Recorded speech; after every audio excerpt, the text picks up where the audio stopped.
Hello learners, welcome to Management Classes with Pallavi. This video is all about our new chapter which is Financial Market of Business Studies Part 2 Class 12. तो जैसे कि हमको पता है कि finance एक बहुत ही ज़रूरी इंस्ट्रूमेंट है फॉर एनी बिजनेस एक्टिविटी, चाहे हमको लीज में कोई प्लांट खरीदना हो, मशीनरी खरीदनी हो, चाहे हमको वाया कैश खरीदना हो, फिनेंस की ज़रूरत पड़ती है। ठीक है, तो इस वीडियो में जो हम बात करेंगे वो हम बात करेंगे फिनेंशियल मार्केट्स की, जो किस तरीके से एक्ट करते हैं। They act like a mechanism.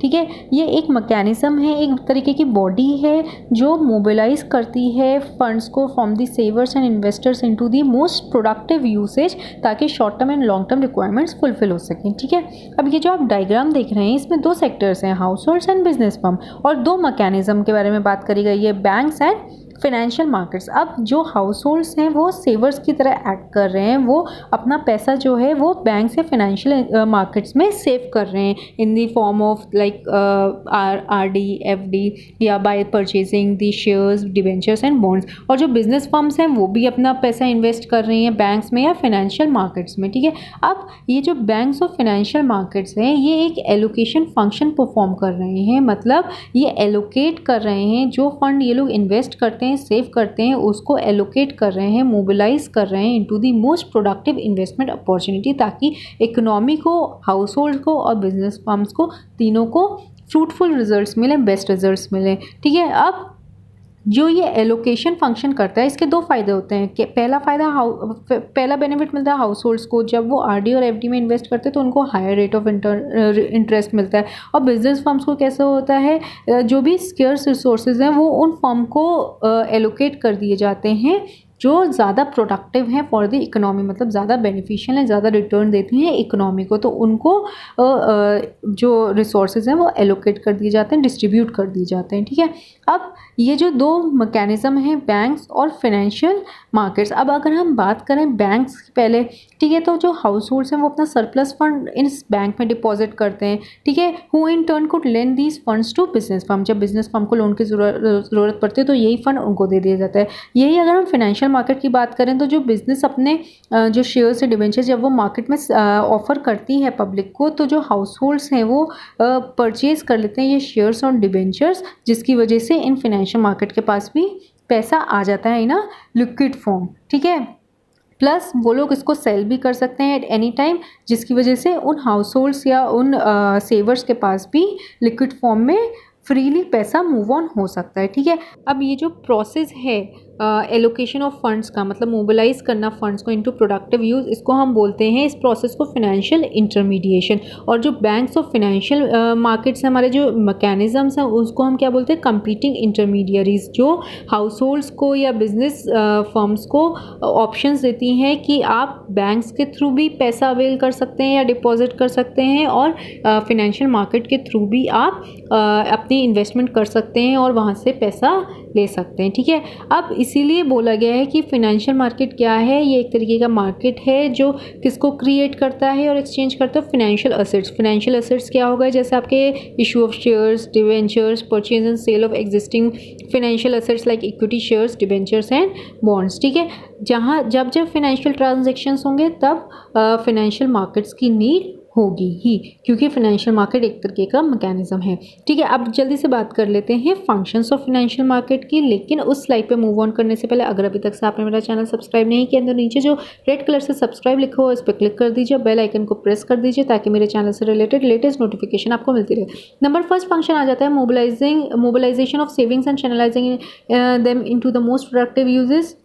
जैसे कि अभी मैंने आपको बताया, जो हाउस होल्ड्स हैं वो अपनी जो सेविंग्स हैं या सैलरी उसको इन्वेस्ट करते हैं, तो बैंक्स या फिनेंशियल मार्केट क्या करता है, उस सेविंग्स को यूज़ कर लेता है प्रोडक्टिव यूज़ में। ठीक है, नेक्स्ट है फैसिलिटेटिंग प्राइस डिस्कवरी। जैसे कि हमको पता है मार्केट में जब प्राइस और सप्लाई और डिमांड जहाँ मैच होता है वहीं पर ही प्राइस का एस्टिमेशन होता है। उसी तरीके से यहाँ पर हाउस होल्ड्स कौन है, वो एक तरीके के सप्लायर्स हैं फंड के, मतलब सप्लाई कर रहे हैं, और बिजनेस फर्म्स क्या रिप्रेजेंट करती हैं, डिमांड रिप्रेजेंट करती हैं। होती हैं। तो जहाँ पे भी इन दोनों का इंटरेक्शन होता है वहाँ पर प्राइस की डिस्कवरी हो जाती है। नेक्स्ट है providing liquidity to financial assets. जो फाइनेंशियल मार्केट्स हैं वो इजी परचेज एंड सेल को फैसिलिटेट करते हैं। और फाइनेंशियल असेट्स जैसे कि शेयर्स, डिबेंचर्स, बॉन्ड्स, मतलब हाउस जो कस्टमर है वो इजीली उनको परचेज कर सकता है और इजीली उसको सेल कर सकता है, जिसकी वजह से क्या है, लिक्विडिटी प्रोवाइड हो जाती है टू फाइनेंशियल असेट्स, मतलब शेयर्स एंड डिबेंचर्स के केस में। नेक्स्ट है reducing the cost of transaction. Financial market provide valuable information about the securities being traded in the market, जिसकी वजह से क्या है, टाइम, एफर्ट, मनी बायर्स और सेलर्स दोनों के बच जाते हैं। ठीक है, तो hence reducing the cost of the transactions. अब ये जो आप डायग्राम देख रहे हैं ये about the classification of the markets. तो हमारे जो मार्केट्स हैं फाइनेंशियल मार्केट, ये दो टाइप के में क्लासीफाई होते हैं, money market and capital market. ये ध्यान रखिएगा, जो हमने बैंक्स और फाइनेंशियल मार्केट पढ़े थे वो मैकेनिज्म है। ठीक है, अब उन्हीं मैकेनिज्म का जो पार्ट है फाइनेंशियल मार्केट, वो हमारे दो में डिवाइड है, मनी मार्केट और कैपिटल मार्केट में। ठीक है, अब सबसे पहले हम बात करेंगे मनी मार्केट की। तो money market basically short term market, short term funds के लिए होता है। जिन लोगों को शॉर्ट टर्म फंड्स रेज करने होते हैं या अपने जो सरप्लस कैपिटल है उसको टेम्पररी या फिर शॉर्ट टर्म के लिए इन्वेस्ट करना होता है, तो वो इस मार्केट का यूज़ करता है। ठीक है, ये जो इसकी जो मैच्योरिटी पीरियड होता है वो होता है अप टू 1 ईयर, मतलब अप विदिन 1 ईयर आप जो सिक्योरिटीज़ हैं वो उसको बाय एंड सेल कर सकते हैं। उसको लिक्विड में फॉर्म में आप विदिन 1 ईयर जो आपने परचेज करा है उसको कन्वर्ट कर सकते हैं, मतलब कैश में कन्वर्ट कर सकते हैं। ठीक है, ये जो मार्केट है इसमें लो रिस्क रहता है, अनसिक्योर्ड मार्केट रहता है और हाईली लिक्विड मार्केट है ये, मतलब हाईली कैशेबल मार्केट है, जिसमें आप परचेज कर रहे हो उसको विद इन 1 ईयर आप इजीली कन्वर्ट कर सकते हो कैश में। ठीक है, अब इसके जो मेजर पार्टिसिपेंट्स है इस मार्केट में, मतलब इस मार्केट में कौन कौन डील करता है, Reserve Bank of India, commercial banks, non banking finance companies, state government, large corporation houses and mutual fund. Now we will talk about the various instruments of money market. ठीक है, मतलब money market में जब हम deal करते हैं तो कौन कौन से इंस्ट्रूमेंट्स हम यूज़ कर सकते हैं। ठीक है, to meet our short term fund requirement. तो पहला आ जाता है इसमें ट्रेजरी बिल्स। ये जो ट्रेजरी बिल्स है ये आरबीआई इशू करती है on behalf of the central government, और इसको ज़ीरो कूपन बॉन्ड्स भी कहा जाता है, या हम इसको ज़ीरो रिस्क इंस्ट्रूमेंट्स भी बोल सकते हैं। इस वजह से इसमें जो रिटर्न है वो ज़्यादा अट्रैक्टिव नहीं रहता है। क्यों? क्योंकि इसमें ज़ीरो रिस्क होता है और ये ज़ीरो कूपन बॉन्ड्स होते हैं। ठीक है, ये ट्रेजरी बिल्स जो है ये सेफेस्ट मनी मार्केट है और ज़ीरो रिस्क कैरी करता है, ये भी मैं आपको बता चुकी हूँ, इसलिए इसको ज़ीरो कूपन बॉन्ड्स भी हम बोलते हैं। इसका जो मैच्योरिटी पीरियड होता है वो 3 मंथ, 6 मंथ्स या 1 ईयर का होता है। ठीक है, अब अगर इसके एग्जांपल की तो मैं आपको समझाऊँ तो जैसे कि जो ट्रेजरी बिल्स है वो जो आरबीआई है वो इशू कर रही है 1 लाख पे, लेकिन सिंस ये जो पार वैल्यू होती है उससे लोअर वैल्यू पे मिलता है, तो फॉर एग्जांपल जो उसको परचेज कर रहा है उसने ये एक्वायर करा 80,000 में। ठीक है, अब जो 20,000 बीच का जो अमाउंट बचा, ठीक है, तो जब ये ट्रेजरी बिल हम वापस करेंगे तो वो 20,000 हमको एज अ डिस्काउंट या एज अ इंटरेस्ट हमको मिल जाएगा। मतलब जब हम इसको सेल करते तो ये पार वैल्यू पे हमको मिलता है, जो उसकी एक्चुअल वैल्यू उस समय होती है, लेकिन हम परचेज ये किस में करते हैं, लेस देन दी पार वैल्यू। जैसे 1 लाख की वैल्यू, लेकिन हमने परचेज कितने में करा, 80,000, और जब हम सेल करेंगे तो हमें कितना मिल जाएगा, पार वैल्यू मिल जाएगी 1 लाख की। ठीक है, इसलिए ये सेफेस्ट मार्केट है। नेक्स्ट आ जाता है हमारा कमर्शियल पेपर्स। ये जो है ये short term unsecured promissory notes हैं प्लस नेगोशिएबल इंस्ट्रूमेंट में ये आता है।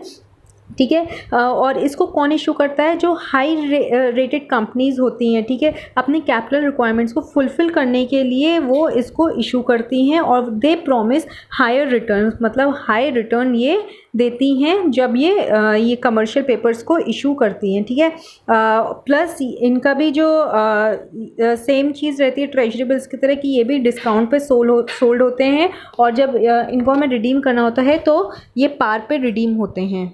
इनका जो मैच्योरिटी पीरियड होता है वो रेंज होता है फ्रॉम 15 डेज टू 1 ईयर। ठीक है, अब थर्ड इंस्ट्रूमेंट की बात कर लेते हैं, कॉल मनी की। तो ये इंटर बैंक ट्रांजैक्शन के लिए होता है, मतलब आरबीआई को हम सबको पता है कि आरबीआई एक रेशियो लेकर चलती है, कैश रिजर्व रेशियो, जिसके थ्रू कमर्शियल बैंक को अपने पास कुछ उस परसेंटेज के हिसाब से कमर्शियल बैंक को कुछ उतना परसेंटेज अपने पास लिक्विड फॉर्म में रखना पड़ता है। तो उस लिक्विडिटी को मेनटेन करने के लिए जो कमर्शियल बैंक्स होते हैं वो आपस उसमें ये एक दूसरे से पैसे लेते हैं, ठीक है, जिसको हम बोलते हैं कॉल मनी। और जिस इंटरेस्ट रेट पे वो लेते हैं उसको हम बोलते हैं कॉल रेट, ठीक है। और इसका जो मैच्योरिटी पीरियड होता है वो होता है 1 to 15 डेज, ठीक है। मतलब call money inter bank transaction होता है जो आरबीआई की गाइडलाइंस होती है कैश रिजर्व रेशियो को मेंटेन करने के लिए, लिक्विड फॉर्म में कैश को उसको मेंटेन करने के लिए ये कॉल मनी एक कमर्शियल बैंक दूसरे कमर्शियल बैंक से लेती है। नेक्स्ट आ जाता है सर्टिफिकेट ऑफ डिपॉजिट्स। ये जो सर्टिफिकेट ऑफ डिपॉजिट्स जो इशू कर सकता है वो सिर्फ कमर्शियल बैंक या financial institutions under the guidelines of RBI ही इशू कर सकते हैं।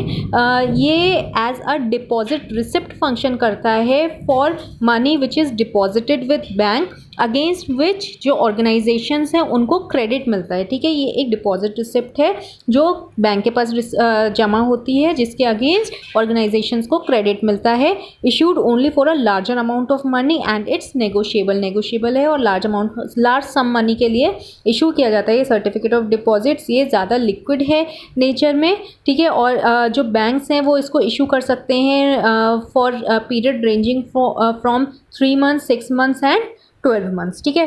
जो हमारा लास्ट इंस्ट्रूमेंट आता है वो है हमारा कमर्शियल बिल, या हम इसको बिल्स ऑफ एक्सचेंज भी बोल सकते हैं।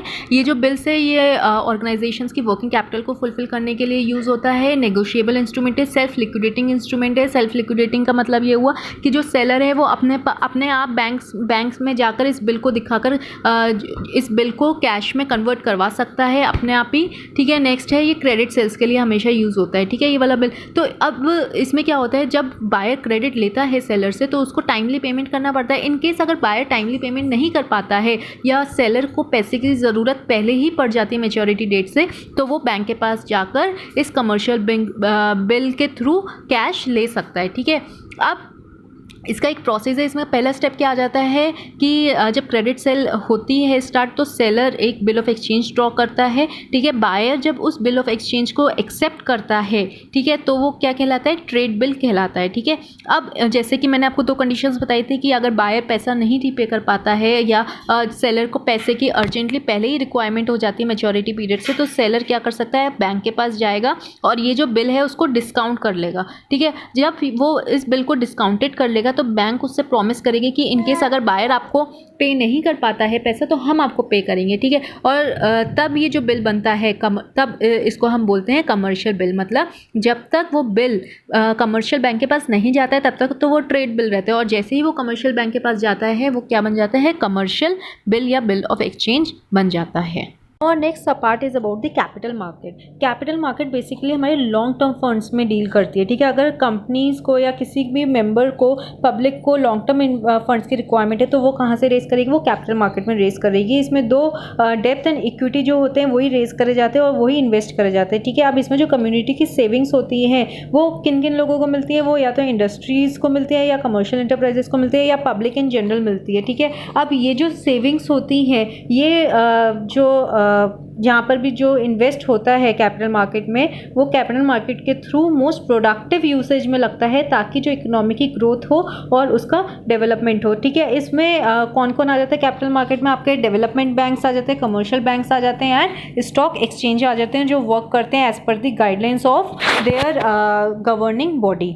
एक आइडल कैपिटल मार्केट या एक बेस्ट कैपिटल मार्केट वही होता है जो किस में हेल्प करता है, इकोनॉमी की डेवलपमेंट में हेल्प करता है, ठीक है। तो अगर आप इसके फीचर्स की बात करते हैं तो पहला फीचर क्या आ जाता है, it deals with long term investments, ठीक है। लॉन्ग टर्म फंड्स को रेस करने में ये कैपिटल मार्केट हमारा हेल्प करता है, वाइल जो हमारा मनी मार्केट है वो शॉर्ट टर्म में हेल्प करता था। नेक्स्ट है bring together borrower and lender. Borrower lender को एक साथ लेकर आता है क्योंकि एक की सेविंग्स दूसरे के प्रोडक्टिव यूसेज में लगती है। नेक्स्ट है रेगुलेटेड बाय द गवर्नमेंट। जो कमर्शियल बैंक्स हैं, मार्केट स्टॉक एक्सचेंज हैं, वो जो उनकी गवर्निंग बॉडी है उनसे रेगुलेट होते हैं, उनके नॉर्म्स पर चलते हैं। नेक्स्ट है प्रोवाइड लिक्विडिटी। जो भी सेविंग्स होती हैं, जो भी इंस्ट्रूमेंट्स होते हैं जैसे इक्विटी या डेप्थ, उसको लिक्विड फॉर्म में कन्वर्ट करते हैं। नेक्स्ट वैरायटी ऑफ इंस्ट्रूमेंट्स, ये इंस्ट्रूमेंट्स देते हैं, वैरायटी ऑफ इंस्ट्रूमेंट्स प्रोवाइड करते हैं अपने कस्टमर्स को। नेक्स्ट है include the primary and the secondary market, और लास्ट है leads to the economic development, ठीक है। ये हमारे इंस्ट्रूमेंट्स आ गए of the capital market. 2 instruments होते हैं बेसिकली, डेप्थ एंड इक्विटी, जैसे कि मैंने आपको बताया था। तो इक्विटी किस में सब डिवाइडेड हो जाती है, equity shares and preference shares, ठीक है। और जो डेप्थ होती है वो डिबेंचर्स एंड बॉन्ड्स, मतलब equity shares, preference shares, debentures and bonds capital market में इशू करती है। अब अपने नेक्स्ट सब पार्ट की बात करते हैं। जो हमने बात करी थी classification of the capital market, दो मार्केट में डिवाइड होता है, primary market and secondary market. तो सबसे पहले अगर हम बात करते हैं प्राइमरी मार्केट की, तो ये वो मार्केट है जिसको हम न्यू इशू मार्केट भी बोलते हैं। क्यों? क्योंकि इसमें जो सिक्योरिटीज़ हैं वो फर्स्ट टाइम इन्वेस्टर्स को इशू करी जाती हैं, इसलिए इसको हम न्यू इशू मार्केट बोलते हैं। It exclusively deals with the issue of new securities, that is securities that are issue to the investor for the very first time. मतलब फ्रेश और फर्स्ट टाइम नई सिक्योरिटीज़ ही इन्वेस्टर्स को यहाँ पर दी जाती हैं। ठीक है, अब अगर हम इसके फंक्शन की बात करें तो इसका मेन फंक्शन यही है कि ये जो भी सेविंग्स होती हैं सेवर्स की, मतलब जो सेवर्स सेव करते हैं उस मनी को ये लोग ट्रांसफ़र कर देते हैं किसको? एंटरप्रेन्योर्स को, जिनको अपनी नई एंटरप्राइज इस्टेब्लिश करनी होती है या जिनको अपना एग्जिस्टिंग बिजनेस एक्सपेंड करना पड़ता है किसके through? For the by the help of the new securities. ठीक है, अगर हम इसके इन्वेस्टर्स की बात करें तो इसके इन्वेस्टर्स कौन से हो गए? बैंक्स हो गए, फाइनेंशियल इंस्टीट्यूट्स हो गए, इंश्योरेंस कंपनीज हो गई, म्यूचुअल फंड्स हो गई एंड इंडिविजुअल्स हो गए। ठीक है, Now our next part is about the various methods of flotation, या हम ये कह सकते हैं what are the various methods of raising the fund, या फिर how new securities are floated in the primary market। तो पहला जो आ जाता है वो आ जाता है मेथड आपका ऑफर थ्रू प्रोस्पेक्टस। ये तब यूज़ होता है जब पब्लिकली ऑर्गेनाइजेशन को शेयर्स और डिबेंचर्स इशू करने होते हैं। ठीक है, इसमें कंपनी जो है वो इन्वाइट करती है इन्वेस्टर्स को कि आप मेरी कंपनी में आकर इन्वेस्ट करिए by an advertisement which is also known as prospectus. उसके बाद जब प्रोस्पेक्टस इशू हो जाता है, पब्लिक जो है वो सब्सक्राइब करती है शेयर वेंचर्स को, तो उसके बाद उनके रिस्पॉन्स के हिसाब से उनको शेयर्स अलॉट कर दिए जाते हैं। नेक्स्ट ऑफर फॉर सेल, इसमें क्या होता है, जो कंपनी है वो हायर कर लेती है कुछ इशूइंग हाउसेस को या स्टॉक ब्रोकर्स को और उनको सेल कर देती है शेयर्स। फिर वो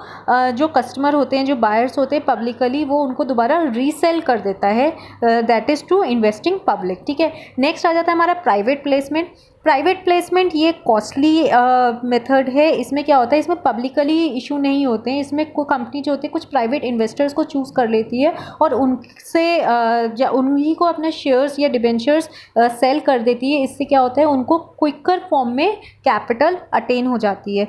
नेक्स्ट है राइट इशू। राइट इशू में मतलब क्या है, जो कंपनी के करेंट इन्वेस्टर्स हैं या एग्जिस्टिंग इन्वेस्टर्स हैं, कंपनी पहले उनको राइट देती है कि आप जो हमने शेयर्स पब्लिक में इस समय इशू कर रहे हैं, पहले आप उन शेयर्स को परचेज कर लीजिए, उसके बाद हम पब्लिकली उन शेयर्स को इशू करेंगे। ठीक है, तो इसमें राइट मतलब राइट किसका हो जाता है, पहले एग्जिस्टिंग या करंट इन्वेस्टर्स का। नेक्स्ट है EIPO। EIPO किस लिए स्टैंड होता है, इलेक्ट्रॉनिक इनिशियल पब्लिक ऑफर। ये बेसिकली ऑनलाइन सिस्टम है, पहले ऑनलाइन नहीं होता था, लेकिन अब सेबी ने ये इंट्रोड्यूस कर दिया सिस्टम इंडिया में, जिसमें क्या होता है, जो भी इन्वेस्टर्स हैं या जो भी बायर्स एंड सेलर्स हैं, ठीक है, वो ऑनलाइन अब परचेजिंग और सेलिंग कर सकते हैं। ये एक एग्रीमेंट है किसके बीच में साइन होता है, जो कंपनी और रेलिवेंट स्टॉक एक्सचेंज जो है उनके बीच में साइन होता है, और इस एग्रीमेंट को ही हम EIPO बोलते हैं। ये बेसिकली इसलिए बनाया गया है ताकि जितने भी ट्रांजेक्शन्स हैं वो एफिशिएंट हो जाए और ज़्यादा स्पीडी प्रोसेस हो जाए।